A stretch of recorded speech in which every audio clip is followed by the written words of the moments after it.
c'est que t'as beaucoup de spécialistes. Ça fait que les joueurs ils sont vraiment forts. Attends, Chic a gagné. Chic a pas gagné, non? Chic, je suis pas sûr. Mario. Mario, oui. Oh, Oui, oui, je suis convaincu.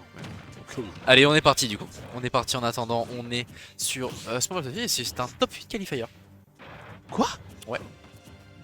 Attends, C'est un passé top quoi 8 Ah, ça veut qualifier. dire que Byakuya il a battu Yanos. Ouais, j'avoue, tu peux montrer la braquette de secondes. Il Qu'est-ce s'est passé qui des s'est dingueries. passé? Ouais, je pense que ouais. Hein. Franchement, mon ami, je pense que ouais. Il y a eu beaucoup d'upsets. Hein. Il y a eu des Euh, DQ aussi. Je sais que Léon est parti. Il se sentait pas Lyoka très bien, a battu Victor. Yanos, tu veux dire? Et, non, Ah Victor. non, Vic. Et ouais. Byakuya a battu Yanos 3-2.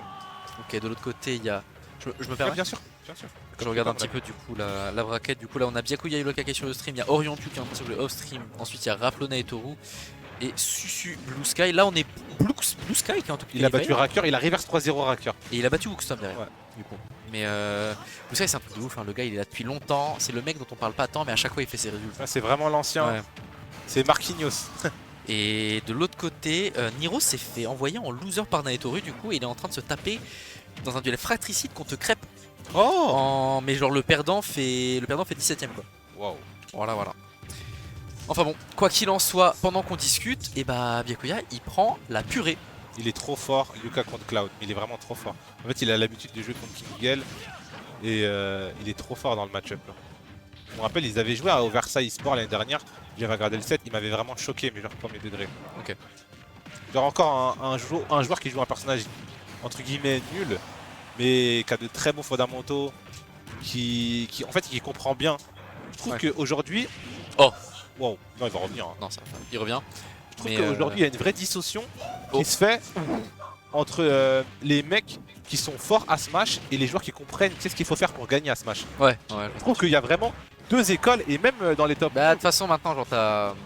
En général les mecs qui vont être forts à Smash, qui vont avoir du neutral, des footies, des trucs comme ça va être des darons, des mecs qui ont joué dans sa Smash et tout. Mais sauf que c'est plus ce qui est recherché en fait.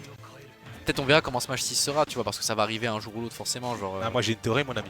Quoi? J'ai une théorie que Sakura il bouge la tête hein, sur ce qui se passe. Comment Je pense que la direction des jeux de combat va plus aller dans la volatilité. c'est possible. Après, ça trouve. Après ça fait chier tout le monde le jeu neutral, footsies, lent. Exactement. Tu vois, donc, bah, tu sais que même les autres, quand tu prends les autres jeux de combat, c'est ce qui arrive de plus en plus. Tu prends Tekken, tu prends Street. Bah t'apportes de l'accessibilité aussi. Exactement. Ça, et tu crées du storyline. En fait, je pense que les éditeurs ne veulent plus. Après sur Smash c'est différent parce que de base c'est un jeu de casu, c'est pas un jeu qui est produit pour la compétition. Mais en tout cas ce qu'on remarque c'est que les éditeurs ne veulent plus que les jeux soient centralisés autour d'un groupe de joueurs. Par exemple sur Tekken, Lenny Arslan, sur Street c'était toujours les mêmes. Ça pour moi cette take de Smash c'est pas un jeu qui a été conçu compétitivement, elle était peut-être vraie avant. Moi mais je sais pas, je veux pas m'avancer mon frère. Sauf que en fait moi le truc pour moi qui sera toujours hypocrite de la part des devs sur ça, c'est tenir ce discours et à côté faire des pages très spécifiques sur des mécaniques de 1v1 tu vois. Spécifique, ça c'est vrai. C'est genre ça, c'est faut arrêter de nous faire croire que les mecs regardent pas ce qui se passe ou ne sont pas conscients de ce qui se passe tu vois. C'est peut-être qu'ils se rendent pas compte de certains trucs qu'ils ont créés à l'instant T ou quoi. Mais dire non la compétition on s'en fout c'est pas notre problème. C'est vrai et faire un nerf hyper précis sur une frame active qui te pète un confirm qui était hyper connu. Bah les gars, arrêtez de vous foutre de nos gueules non plus. Vous savez ça c'est un livre que j'avais jamais ouvert, que j'avais jamais remarqué, mais qui se tient. Parce qu'en vrai, il y a des faits que. Il y a des fois, ils ont nerf des persos à cause de un mec dans le monde. Ça veut dire que sur les 10 millions de personnes qui ont acheté leur jeu, ils ont nerf par exemple Min, ils l'ont nerf uniquement à cause de Proto, tu vois. ZSS, ils l'ont nerf à cause de Mars. Sachant que ça impacte pas vraiment les casus. Ces mécaniques là, ces frames. Bah évidemment. Par exemple, rajouter 2 frames de startup sur le upbeat de ZSS. Timothée il en a rien à foutre qui joue dans son salon avec son daron. Franchement, Negato il s'en fout aussi, hein, qui fait du quick play. ZSS, elle a 2 frames actifs. Si je peux faire un nerf sur son shield ou non en vrai. Hein. En vrai. Non, ouais, c'est vrai. Mais ça, c'est une très bonne vision qui sera retenue. On verra parce que là ce sera plus Sakurai qui sera à la tête du truc. On verra qui reprendra le truc sur Smash 6. Mais bon, quoi qu'il en soit, on est sur une game 2 qui est quand même avec une dynamique très très différente de la première. Byakuya a le lead, même si il vient de perdre sa stock. On est sur un lead qui est relativement constantable. On est complètement à kill pour même du côté de Dadidou, même si on est très très lourd là, un back air au niveau du ledge. Ça va prendre la stock et il le sait. Regarde, il s'est levé, il s'est retourné. C'était le moment de faire des back air. Et un seul a suffi. C'est vrai qu'en plus il peut en faire énormément. L'avalanche de Bakar, hein, généralement, bien connu. Cloud, oh les pourcentages qui vont monter là. Oh c'est bien joué ça par contre. Il y a 60% qui ont été trouvés sur une petite ouverture. Très très clean de la part de Byakuya qui vient trouver le confirm derrière. En plus forward air. Un partout. Et là la game a été explosive mais dans l'autre sens cette fois-ci. Je pense que c'est le skin. Première game, il a pris le skin tout moche de Cloud. Là, il a pris le vrai skin. Du coup, ouais, c'est un set explosif pour le coup. C'est clair. Un partout du coup. Et on rappelle du coup, le gagnant partira en top 8 winner side. Ce sera par contre malheureusement déjà le dernier set qu'on fera tous les deux. Vu qu'on a eu un tout petit peu de retard, il y a un set qui a été coupé. Mais du coup, on est quand même sur un set qui est relativement explosif. Et ça fait fort plaisir.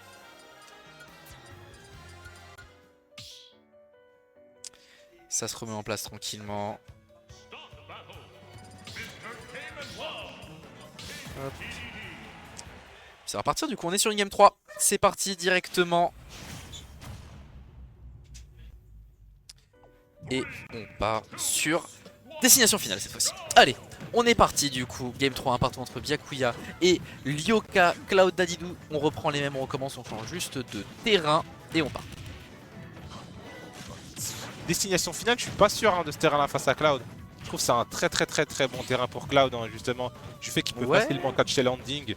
C'est vrai que là en termes de désavantage ça va être... C'est chaud de ouf, hein. Quel est le but recherché par Lyoka ici dans ce pick, tu penses? Peut-être qu'il se dit qu'il va juste le fumer à Smash en vrai. Hein. Parce que en... non, mais en vrai, parce que... Oh ça va tuer par contre. Non, ok, il est lourd. De pas loin. Il est lourd. Hein. Il mange bien. Très bonne Ah, temporisation par contre là, je crois que ça va être terminé. Bon. Ouais, ça va tuer. Je l'ai déjà mort, chef, laisse-le. Laisse-le tranquille. Laisse-le tranquille, laisse-le mourir en paix. Il avait pas de limite, rien du tout. Genre faut le laisser partir à la stock suivante. Ah, je crois que ouais, comme je t'ai dit, il veut juste le gonfler à Smash en vrai.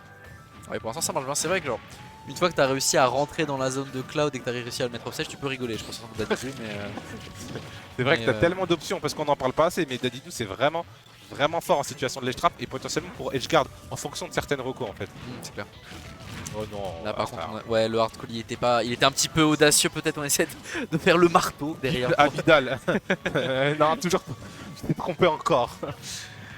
Et de l'autre côté du coup, contrairement à la game précédente, cette fois-ci c'est Lyoko qui a l'avantage. On a réussi à bait cette dodge, on n'a pas réussi à la punir pour autant. Mais on a quand même toujours un lead confortable, on n'est pas loin du kill pour Sun là quand même, mine de rien. Du côté du Cloud, faut faire attention à pas perdre sa deuxième stock avant de réussir à prendre la première. On rappelle que Cloud ça peut être un perso quand même qui peut un tout petit peu se regarder à tuer sur certains aspects. Même si la dash attack Maldia va prendre la stock, c'est un perso qui doit tuer sur un clean hit, tu vois. Genre ça va pas avoir de confirm, de backthrow, trucs comme ça. C'est genre au bout d'un moment, le shield devient assez tout puissant contre le personnage, quoi, tu vois. Ça je suis d'accord. Mais tant mieux, faut pas. Tu t'imagines, il avait une Kisro qui te tue à 130 en plus, c'est bon les gars, genre. Bah, c'est Steve. C'est vrai.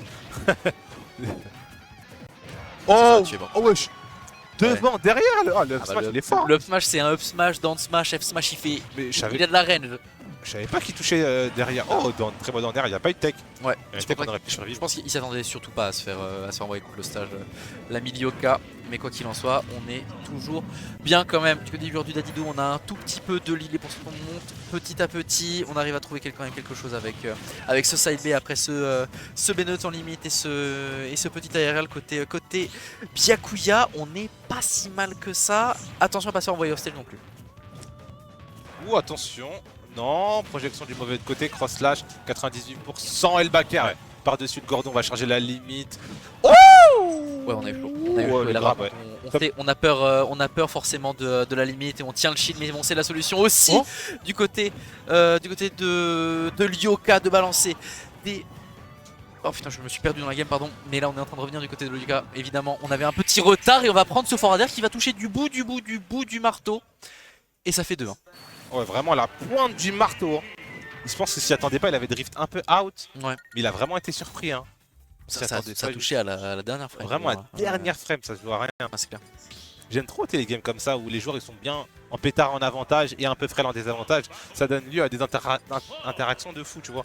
Ça change un peu des robots en mode A, B, C, D, E, F, G. Ça donne des sets plus explosifs. De ouf. Allez, on est parti.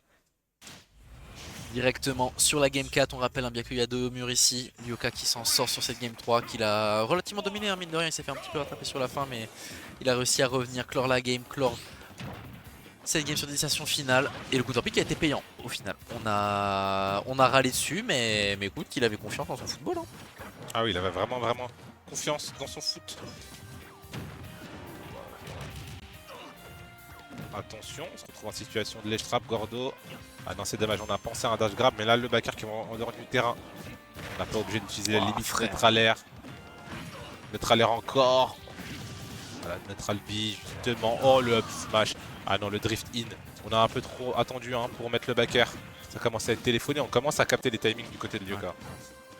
Et après, en vrai, de vrai, si on est sérieux 2 secondes, est-ce qu'on ne serait pas sur un désavantage Mickey Mouse de temps en temps quand même du côté de Byakuya hein. Un peu quand même. Il y a des vilains air dodge, il y a des boutons qui sont appuyés un peu facilement. On n'est pas là pour dénoncer, mais faut pas paniquer non plus. Hein. Je sais que c'est pas facile, forcément, t'es en situation de retard, t'as pas envie de. T'es peut-être un petit peu trop stressé, tu fais des bêtises, tu vois, genre, mais attention, ça commence à faire beaucoup. Je suis assez d'accord. Et pour le coup, en 3 stocks, face à 2. Voilà, on a balancé la limite. On est un peu désespéré. Up smash, ouais. Désespéré, la lecture d'air dodge.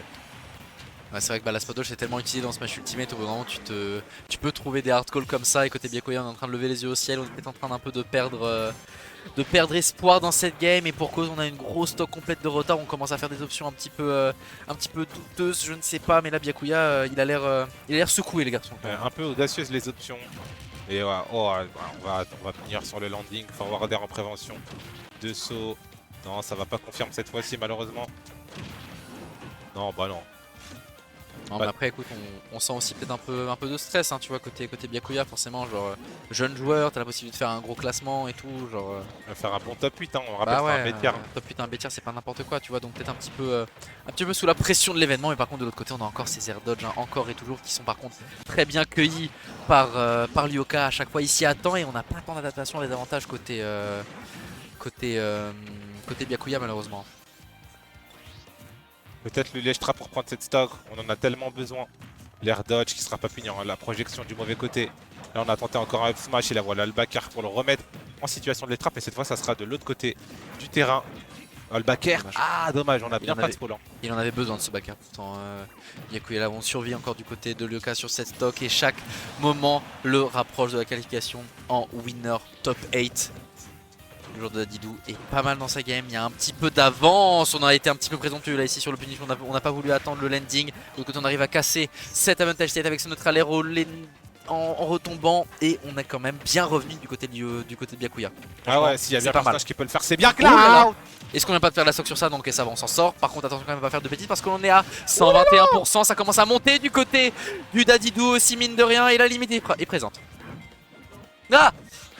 Oh, cross slash, non ça va pas tuer. Jamais, mais par contre ce ledge trap là il peut tuer. Oh non! C'est l'option, pourquoi dash attack? Ouais, je sais pas ce qu'il a vu. Peut-être un missing pull, je sais pas. Genre, mais c'était vraiment pas le truc à faire. Il était pas là littéralement quoi. Donc, Il était vraiment pas là. c'est vraiment, il avait son option dans sa